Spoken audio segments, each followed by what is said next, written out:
People watching people react to video games, music they've not heard before, to people reacting to movies. So why not academic papers?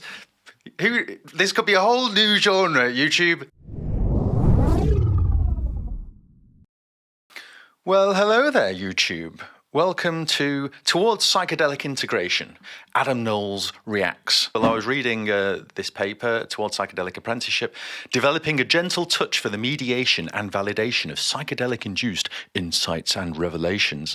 This paper by Christopher Timmermann, Rosalind and David Dupuis, UK team at Imperial. And thinking, I reviewed this paper and reflected on this paper and critically engaged even with this paper for a few hours on Sunday, and thought that I would record a little video to get my thoughts down before I forget it all, because that's what happens. So let's start with an outline of the paper. Here is a map of the document's 29 pages, and the abstract precedes this set. The abstract sets out that this paper is about the attribution of truth in psychedelic experiences, the noetic feelings of revelations, and then really what to do about them. This is a opinion piece. This isn't a study. This isn't reporting new experimental results. This is three experienced researchers reflecting on a issue, a social, somewhat political issue of what to do when psychedelics often, not always, but often create really thorny questions for people undertaking them of what is true, particularly when your frame of reference shifts. And you see, even in this abstract, some of the language that's being used, iatrogenic complications and false memory syndrome. This is medical language. As a humanistic and existential psychotherapist, I prefer non-technical language, but I understand why the researchers chose to use these terms. So let's get into the introduction here. The authors want to set up that a lot of the research so far into psychedelic experiences focuses on relatively low-level experiences. A lot of the literature that I have reviewed talks about visual imagery, it talks about patterns, it talks about auditory hallucinations, but it often doesn't get into what those are. It doesn't talk about what visual patterns are seen, or it says people meet spirits, but it doesn't say which spirits or how people actually talk about them. So the paper sets out to address higher level, what it calls higher level effects. For me, they're higher order concepts that move beyond a kind of a really basic descriptive level. And then the researchers set up their first double-edged sword. In this case, on one side of the sword are therapeutic benefits and increases in well-being, and on the other side of that sword, mechanisms for experiences associated with high levels of psychological distress. So this is a really important point. I notice that the therapeutic benefits, has 3 citations, and you could have many, many more, whereas the psychological distress, high levels of psychological distress, has 0 citations. And that actually reflects my own experience with the literature as well, that the aspects of distress caused by psychedelics are basically quite difficult to find in scholarly sources. They are maybe underreported. There may be some sort of researcher bias that goes on. Sometimes people come to me with distressing experiences and real difficulties, what in other papers I've seen called ontological shock, right? So that's a technical term, but I like that one because it coins a new term for a new kind of thing, which is people's changing their framing of what reality is or could be through their psychedelic experiences. And then the authors go on to say that this double-edged sword of good effects and bad effects and the questioning of reality that people can get into from psychedelic experiences creates an ethical dilemma for those that are working with these people to help them work out whether what they think happened really happened and what they are then going to do with it. The researchers go on to set out a position that I agree with. First of all, that psychedelics are prone to induce insights, they say.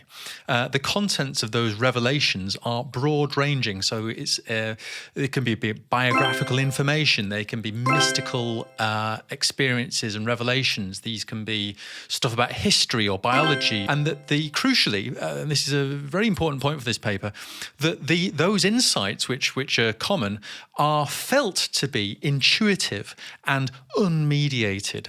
And yet, as the paper goes on to say, they often are very far from being unmediated. There will be priming, there will be set up by the ayahuasca center, by people's culture and background and religious beliefs and worldview of any kind, will always factor in.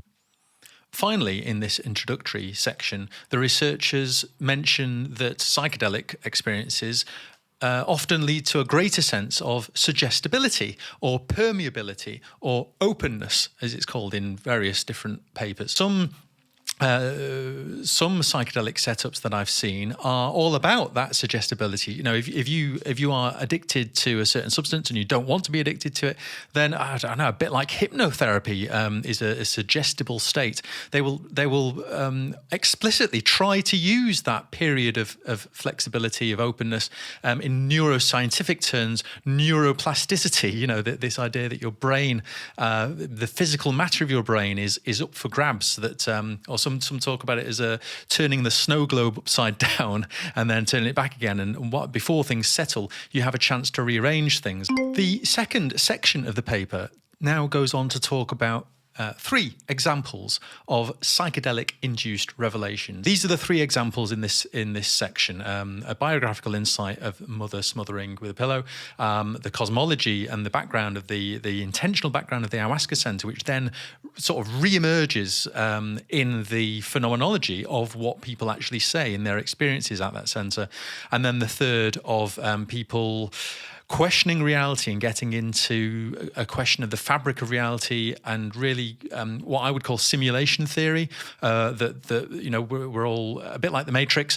To speak briefly about these 3 examples, the first comes up in my work as a psychotherapist, a fair amount actually, are people who have memories or feelings of memories, or they imagine that they have memories, and I have to be clear that I don't know whether they are memories or not, except in a kind of power of now way, which suggests that a memory is just a particular kind of thought that's happening now. I find that idea quite helpful. The second one is about ayahuasca. Jacques Mabit has a distinctly Catholic view of that's combined in a slightly problematic way with some of the indigenous beliefs about demonic possessions, which come through in this paper by Timmermann et al. So that is something to be aware of if you're planning to go to one of these retreat centres. But personally, I'm interested in this third aspect of the fabric of reality. David Dupuis, the third author on this paper by Timmermann and Watts, the socialization of hallucinations, cultural priors, social interactions, and contextual factors in the use of psychedelics predates this by some years. On that third aspect, the paper says, among the common biases associated with first-person reports in consciousness research, psychedelics may be particularly prone to induce a confusion between experience and representation. This is really a Kantian idea, I would say, that there are phenomena, which is how things appear, and then there are noumena, which are how things really are. The authors say that the people they report on exhibit a confusion between experience and representation. Well, I would say that the authors of the paper experience a confusion between there being such a thing as something other than representation. For me, it's representation all the way down. The third section in the paper is named Contextual Embeddedness of Mediation and Validation. I think it might be better to call it cultural embeddedness of mediation and validation. They include a diagram which shows psychedelic therapy, psychedelic research, and neo-shamanism. So these are three, I would say, discourses, three cultural milieux that are coming together. The worlds of psychotherapy, the worlds of research and clinical research and scientific research, and the worlds of shamanism, including neo-shamanism. And so on to the second major section of this paper, Towards Psychedelic Apprenticeship, Frameworks for Grounded Practice. This is the main section that develops the idea of apprenticeship and directly addresses the title of the paper. It seems a little disconnected to me to the first major section that I show on the map of the three examples. Those three examples are sort of left behind and never mentioned again in this section. But, you know, the structure is that that was setting up the problem. And these are, as I mentioned at the start, these are now proposing a way forward. An apprenticeship in what? It seems to me that this section is heavily influenced by a book that they mention throughout this section and the following section, which is by Nathalie Dupuis. So this is On Becoming Aware, a Pragmatics of Experiencing. Well, this is great news. You know, this book and what the paper then basing its ideas around this book on becoming aware is really an apprenticeship then in phenomenology. It's this is something I couldn't be more pleased to see. Reflecting and interpreting on our experiences in a way that's free of prior constructs and open to new information and is thoroughly based in the evidence of our own experience is a great idea. Research participants beyond the use of psychometric scales will enable the wider scientific community to learn more regarding the invariance associated with psychedelic state of consciousness. Well, that's brilliant because that speaks to my own research, which is precisely using a phenomenological inquiry to understand more about the psychedelic state of consciousness. Phenomenology can really expand the scientific community's knowledge of what the psychedelic phenomena are and how people make sense of them and what sorts of things come up and what things don't, and how that's influenced by the intersubjective group. The authors go on to talk about the need for an intersubjective element to this apprenticeship in terms of a community of practitioners. What they don't quite say is what central idea this community would be based around. They'll later talk about know-how and indigenous and ancient wisdom traditions, but there's no there's a tentativeness to how this community could and should gather around what values. Next is the section on frameworks. It's the final major section, and three frameworks are presented. Phenomenological inquiry, the accept, connect, embody system of Rosalind Watts, and then what they call accumulated know-how. In the first phenomenological inquiry, they say that in research context, this micro-phenomenological interview technique, the MPI technique by Timmermann is used. The main approach that I use as a psychotherapist is a phenomenological approach, but I don't do MPI. So for me, that's a little bit too specific, but it's one way of doing it. I don't have experience in it. I've not read Timmermann's books, so who am I to say? But what I do notice is that it is a sort of branded version of phenomenology. With terms like empathic resonance and microphenomenology, there's a risk of extracting a single, simple technique from a rich cultural history and practice, dusting it off, coining a new term, and selling it back to a hungry market. The second framework that the researchers present is the ACE approach, accept, connect, embody. This is by far the biggest framework in terms of space allocated to it, as you can see on the diagram. This was originated with the psilocybin for depression, or Psilodep, trial at Imperial College, and is about accept, connect, embody, based on the acceptance and commitment therapy model and the psychological flexibility model, which are, they're both quite directive, I think. I wouldn't say manualized necessarily. In the example that's given in the paper, there's quite a lot of room for the therapist to adapt and to be specific and to the person they're working with. But it does have directions. Why don't you lie back? And now I want you to imagine this, or I'm going to play this piece of music, and that's all pretty different to what I do as a humanistic and to some extent sort of person-centered therapist. But the ACT approach, it differs in its whole philosophy from what I am and what I do as a therapist. But I saw that Stephen C. Hayes, I think he is, who originated ACT, on which ACE is based, had deep roots in, well, first of all, psychedelics. I listened to a podcast, and he mentioned that psychedelics were essential to the development of ACT. So you've got this sense of this coming full circle, that psychedelics led to ACT, and then ACT has been used for psychedelics. So, okay. And the third framework that the researchers present is accumulated know-how. This is an important section on embodied practices and perhaps more traditional practices, including that's just kind of developed in practice by psychotherapists and facilitators of all sorts of things about body position or tone of voice or all sorts of things that don't necessarily have a clear theoretical basis.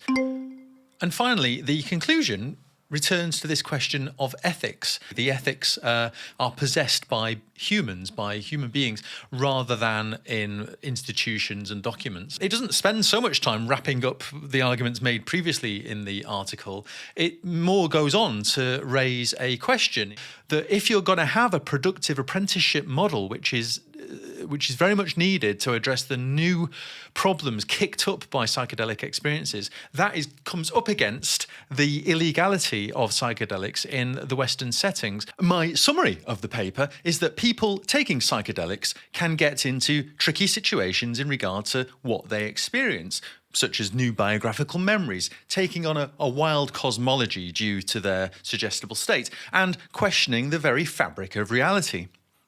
The authors suggest a gentle touch for professionals and facilitators responding to these situations. They propose 3 helpful approaches: phenomenology, ACE, and drawing on the accumulated know-how of experience, both Western and shamanic.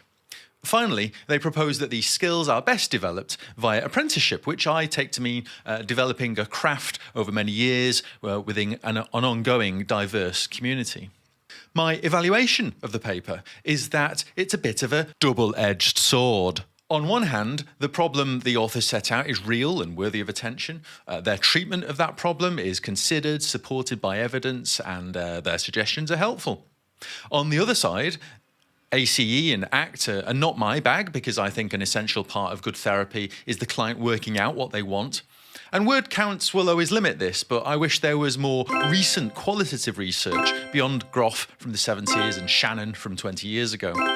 I'd like a broader take on phenomenology beyond microphenomenology and what Dupuis has to say about it, and much more on accumulated know-how, especially about Westerners apprenticing with ancient wisdom traditions such as ayahuasca shamanism. Finally, I wish the authors offered more self-reflection, being more thoughtful and explicit about their own positions on matters of what's real, what we mean by truth, and how to decide. For further information on the topics raised by this paper, please look up the other papers, books, and podcasts I've mentioned throughout.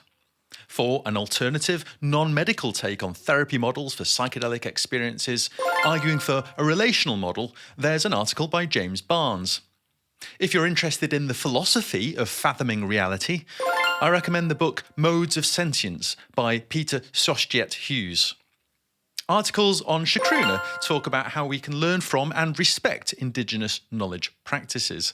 And the Grow Foundation has some great information about ayahuasca and how to support the developers and protectors of knowledge about working with the plant.